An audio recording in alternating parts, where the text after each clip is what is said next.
एक बेटी थी हमारा, बहुत सपना। एक बेटी थी? हाँ, एक ही बेटी थी। पुलिस शुरू दिन से ही लीपापोती करने में लगी हुई है, सच को छुपाने में लगी हुई है। आपको देखने से ऐसा लगा कि ये हत्या है या आत्महत्या है? हमारी बेटी के साथ गौर करके देखिएगा, इसका शरीर बताएगा, इसका बॉडी बताएगा, इसके साथ गलत रेप करके इसको मारा गया है। माँ बाप का पंचायतनामा पर साइन नहीं कराया गया, पोस्टमार्टम हाउस लेकर भाग गया। हम तो माँ हैं, 1 मिनट के लिए देखे तो ये तो इनको तो पुलिस पकड़ लिया। न वीडियोग्राफी हुआ, न फोटोग्राफी हुआ, न मेडिकल पैनल गठित किया गया, कुछ भी नहीं किया गया। तुम्हारे बिहार में ऐसा होता होगा, हमारे यहाँ नहीं चलेगा, ज़्यादा बोलोगे बड़ी मार मारेंगे। मेरा भी सपना बहुत था बेटी से, मेरा भी सपना सब टूट गया। स्नेहा सिंह कुशवाहा एक बच्ची जो देश के प्रधानमंत्री नरेंद्र मोदी के संसदीय क्षेत्र में बनारस में उनको मरे हुए अवस्था में खिड़की में टंगा हुआ पाया गया था। वो बिहार की लड़की है, सासाराम की लड़की है, और उनके माता पिता न्याय के लिए भटक रहे हैं कि ये हत्या है। इनका कहना है कि हत्या है, लेकिन यूपी प्रशासन ने उसे आत्महत्या करार दे करके इतिश्री कर दिया है। इस केस की फाइल को करीब करीब अंतिम दौर में पहुंचा दिया है, जबकि उनके माता पिता, उनके समाज के लोग इनकी न्याय के लिए, हत्या साबित करने के लिए सारे प्रमाण रहते हुए यूपी पुलिस ने जो दिखाया है उसके एवज में ये लोग प्रमाण लेके घूम रहे हैं, लेकिन इनको न्याय नहीं मिल रहा है। हम सबसे पहले उनकी मां से पूछेंगे कि आखिर क्या हुआ था। आपकी दर्द को समझ सकते हैं जी, नमस्कार। आप बताइए बेटी के साथ क्या हुआ? बेटी के साथ, हमारी बेटी के साथ गलत करके उस रात बात हुआ था। बहुत खुश थी, सुबह आने वाली थी, बात भी हुआ। बोली कि मम्मी सब ठीक है, क्या खाई हैं, सब जैसे डेली बात होता था वैसे उस दिन बात हुआ। हंसी मजाक भी हुआ कि हम आ रहे हैं सुबह, मेरे लिए भी बनाइएगा ये खाना। फिर उसके बाद सुबह में हमको फ़ोन आता है कि स्नेहा मेरा फ़ोन नहीं उठा रही है, उसके दोस्त द्वारा। आंटी नंबर है किसी के तो बात कर लीजिए, लेकिन वहाँ मेरा किसी भी लड़की का नंबर नहीं था, हॉस्टल मालकिन का था। तो हम फ़ोन किए तो वो फ़ोन नहीं उठा रही थी। फ़ोन उठाई भी तो बोली कि हम सोए हुए हैं, इतना सुबह फ़ोन किए हैं कि हम नहीं, तबीयत ठीक नहीं है। तो हम बोले कि तबीयत ठीक नहीं है तो किसी लड़की का नंबर है तो दीजिए, हम बात कर लेते हैं। नंबर भी बोली कि नंबर हम किसी लड़की के नहीं रखते हैं। फिर हम लोग ट्राई करते रह गए, मोबाइल बंद कर ली अपना। वो मोबाइल बंद कर ली, ट्राई हम करते रह गए। 1 घंटे के बाद मोबाइल खोली, हम बोले जाकर देखिए हमारी बेटी फ़ोन नहीं उठा रही। उसका जिम्मेवारी वहाँ पर गार्जियन वो है, लड़की रखी है 50-60 लड़की, तो उसका गार्जियन है ना वहाँ पर, तो वो नहीं उठाई। फिर 1 घंटे के बाद फ़ोन खोली तो हम किए बात, तो बोले कि जाकर देखिए फ़ोन नहीं उठा रही। तो बोल रहे हैं, पूरा हल्ला करते हुए जा रही सीढ़ी पर कि लड़की लोग जग जाए। सुबह के समय था, 7-7:30 बज रहा था, कि लड़की लोग जग जाए। पीछे पीछे आए, सब देखे अपने सामने कि अपना। आप जब वहाँ पहुँचे तो आपको क्या देखने को मिला? हमको कुछ नहीं देखने को मिला। हम इस हालत में देखे थे अपनी बेटी को। ये फ़ोटो जो है खिड़की से टांग कर इसी हालत में हम उस समय ये हटा कर देखे हैं, यही फ़ोटो है उस समय। तो क्या आपको देखने से ऐसा लगा कि ये हत्या है या आत्महत्या? हमारी बेटी के साथ गौर करके देखिएगा, इसका शरीर बताएगा, इसका बॉडी बताएगा, इसके साथ गलत रेप करके इसको मारा गया है, मारकर खिड़की में बांधा गया है।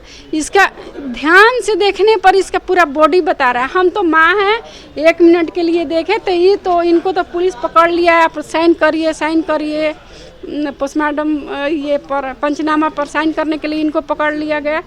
हम रूम में उस समय थे, हम अपनी बेटी का सारा बॉडी देखें। 1 मिनट के लिए समय दिया गया, तुरंत 1 मिनट में लेकर भाग गया। हम देखे अपनी बेटी का बॉडी, देखे तो हमारी बेटी के साथ गलत करके मारकर बांधा गया था। न्याय के लिए अभी तक आपने कहाँ गुहार लगाया? हम हर जगह 8 महीने से हर संभव करते रहे, कोशिश करते रहे कि हमारी बच्ची के इंसाफ मिल सके। ऐसा कोई भी नहीं बचा है कि हम जिसके पास फ़ोन नहीं किए हैं, जिसके पास गए नहीं हैं। हम अपना बात हर जगह रखे हैं, लेकिन कोई मेरा सुन नहीं रहा है। हमारा यही कहना है कि हमारी बेटी का सीबीआई जांच कराया जाए, न्याय की निगरानी में सीबीआई जांच हो, जो भी गुनहगार है उसको फांसी की सज़ा दिया जाए। एक बात बताइए कि आपने बिहार में रहकर यहाँ से सासाराम से आप लेकर बेटी को बनारस भेजे थे जी। क्या सपना लेके भेजे थे और क्या मिला? हमारी बेटी का सपना था कि मम्मी हम भी अपने बदौलत कुछ करना चाहते हैं, आप तो हाउसवाइफ रह गए, लेकिन हम अपने बल पर समय पर हमको 22-23 के उम्र पर जॉब ले लेना है। हम इंजीनियरिंग निकालेंगे, इंजीनियरिंग निकाल कर हमको आईएएस की तैयारी करना है, अपने देश के लिए कुछ करना है कि इंजीनियरिंग निकाल लेने के बाद आईएएस की तैयारी में थोड़ा इजी हो जाता है। मम्मी उसका ये था सपना, उसका सपना टूट गया, साथ साथ मेरा भी सब खत्म हो गया। मेरा भी सपना बहुत था बेटी से, मेरा भी सपना सब टूट गया। एक बेटी थी हमारा, बहुत सपना। एक बेटी थी? हाँ, एक ही बेटी थी।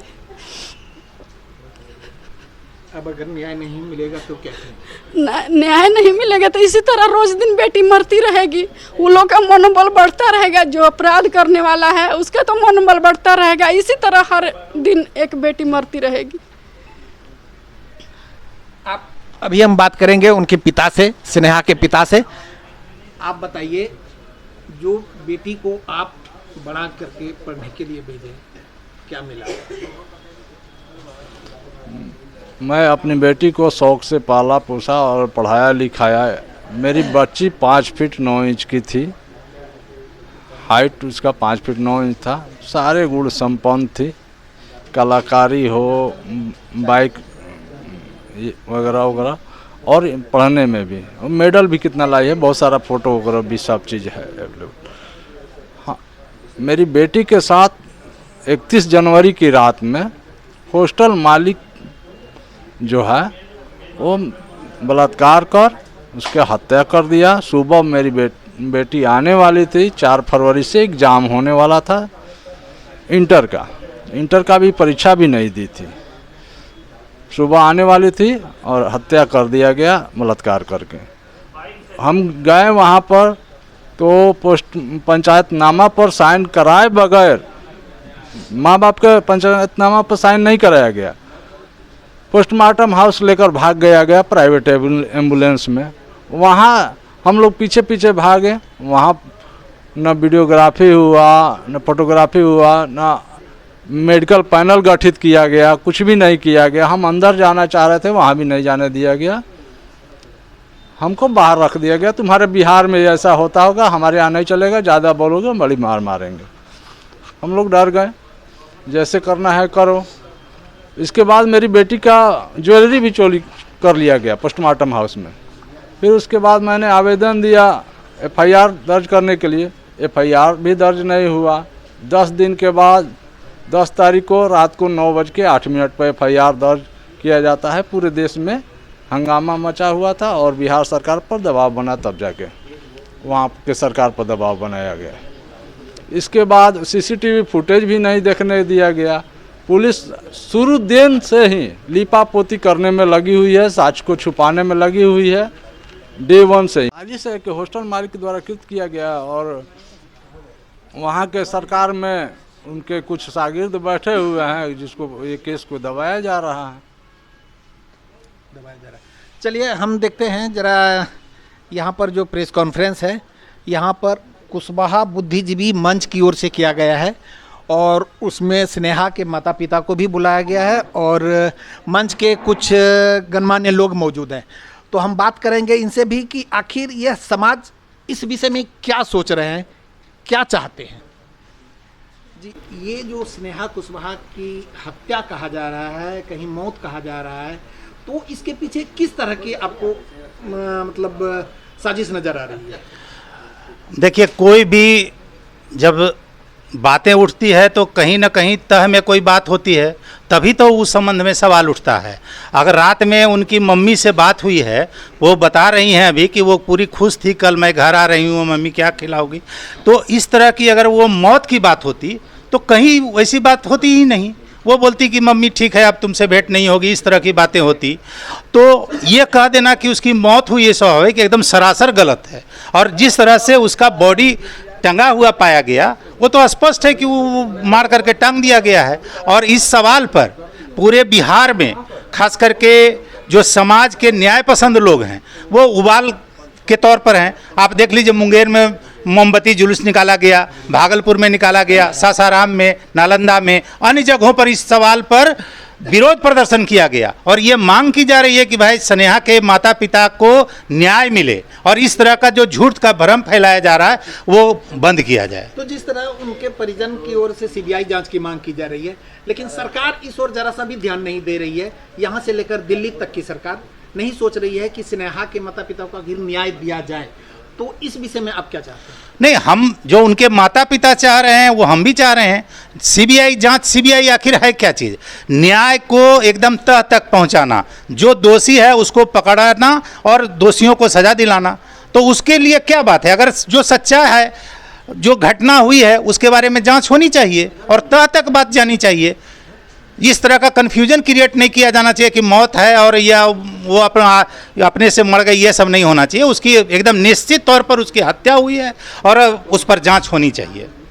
जांच होनी चाहिए, ये मांग है इनकी, लेकिन जांच हो नहीं रही है, इस पर बात आगे बढ़ नहीं रही है। मंच के कुछ और लोग हैं, हम इनसे भी जानना चाहेंगे कि इस विषय में इनकी क्या कहना है। जी आप बताएं, जिस तरह आज आपने प्रेस कॉन्फ्रेंस किया है और एक मांग रखा है कि सीबीआई जांच की मांग हो, मतलब सीबीआई जांच हो और न्याय मिले, सरकार इस पर क्या लगता है कि कितना कदम उठा पाएगी? नहीं, सरकार कदम ही तो नहीं उठा रही है। सरकार पूरे तरीके से अगर कदम उठाती तो साफ साफ है, यानी मैंने आज तक बहुत सारे लोगों से मिला है, फ़ोटो दिखाया है, आज तक किसी ने भी नहीं बोला है कि ये आत्महत्या है। सवाल है कि जो पुलिस द्वारा फ़ोटो खींचा हुआ है और पुलिस द्वारा दिया गया फ़ोटो को आज तक कोई नहीं बता रहा है आत्महत्या है, तो पुलिस कैसे आत्महत्या दिखाने में लगी हुई है? आखिर कौन लोग हैं इनके पीछे जो आत्महत्या दिखाने के लिए लगे हुए हैं और सीताराम पांडे के परिवार को सपोर्ट करने में लगे हुए? ये तो जांच होनी चाहिए। ज़बरदस्ती अंतिम संस्कार करा दिया गया, उसके ज्वेलरी चोरी कर लिए गए हैं, पूरे तरीके से जो है प्रशासन आँख बंद करके जो है वो सोई हुई है। 9 पेज के चार्जशीट में स्नेहा पांडे लिख रहे हैं, नेहा लिख रहे हैं, यानी जो मन में आ रहा है वो चार्जशीट में लिख रहे हैं। कोई डर ही नहीं है, कोई ह्यूमन राइट्स, कोई सुप्रीम कोर्ट के जो रूल्स हैं कहीं पालन नहीं है और उसके बावजूद उन पुलिस वालों पे कोई कार्रवाई नहीं है 8 महीने बाद। तो ये सवाल है, सरकार से सवाल है, उत्तर प्रदेश सरकार के से सवाल है कि आखिर न्याय क्यों नहीं मिल रहा है? जिस लड़की की खुलेआम हत्या हुई हो, आखिर उसके पेरेंट्स कहाँ तक भटकेंगे, क्यों भटकेंगे? तो ये एक बड़ी सवाल है और सरकार को न्याय देना चाहिए। सरकार को इसमें कार्रवाई करनी चाहिए, पुलिस वाले पे भी कार्रवाई करनी चाहिए, हॉस्टल मालिक के ऊपर भी करना चाहिए और हॉस्टल पे भी करना चाहिए कि उस हॉस्टल में जिसमें 55-60 लड़की रहती हो, कैसे उसमें ग्राउंड पे और फर्स्ट पे जो है उसके परिवार के लोग रह रहे थे, जवान लड़के रह रहे थे, आखिर कैसे रहने दिया जा रहा है? अभी बिहार में चुनाव है जी, और चुनाव के समय में आप जिस तरह ये मुद्दा उठा रहे हैं और आपका भी बहुत बड़ा समाज है, तो क्या लगता है कि समाज को इस मुद्दे पे गौर करना चाहिए? 100% समाज को सिर्फ बिहार नहीं उत्तर प्रदेश में भी गौर करना चाहिए कि समाज के लोगों की अगर हत्या होती है और उनको न्याय नहीं मिलता है तो समाज को सोचना चाहिए कि क्या करना है, कैसे समाज के लोगों को न्याय दिलाना है। ये एक बहुत ज़रूरी कदम है और उसी कदम की ओर हम बढ़ भी रहे हैं। इस मामले में सुप्रीम कोर्ट गए हैं, कारण यही है कि हमें हर हाल में समाज के जो बेटी है, समाज की जो बहन है और उसके इस तरह की अगर किसी के साथ भी घटना होगा तो हम सुप्रीम कोर्ट क्या रोड पे भी लड़ेंगे, न्यायालय में भी लड़ेंगे और ये कंटिन्यूटी में रहेगा। ये कंटिन्यूटी में रहेगा। न्याय के लिए कदम उठा रहे हैं, न्याय की मांग जोरों से है और स्नेहा के माता पिता, इनके परिजन, इनके समाज के सारे लोग आगे बढ़ रहे हैं, लेकिन सरकार को जो करना चाहिए वो नहीं हो पा रहा है और ये बातें यहीं तक रह जा रही है। ऐसे में सवाल सीधा उठता है कि जिस तरह बिहार से लड़कियां बाहर जाके पढ़ रही है, पढ़ने के लिए भेजे जा रहे हैं, इसमें कहां तक लड़कियों की सुरक्षा हो पाएगी और ये लड़कियां किस स्तर से गुजरेगी, ये आने वाला समय बताएगा।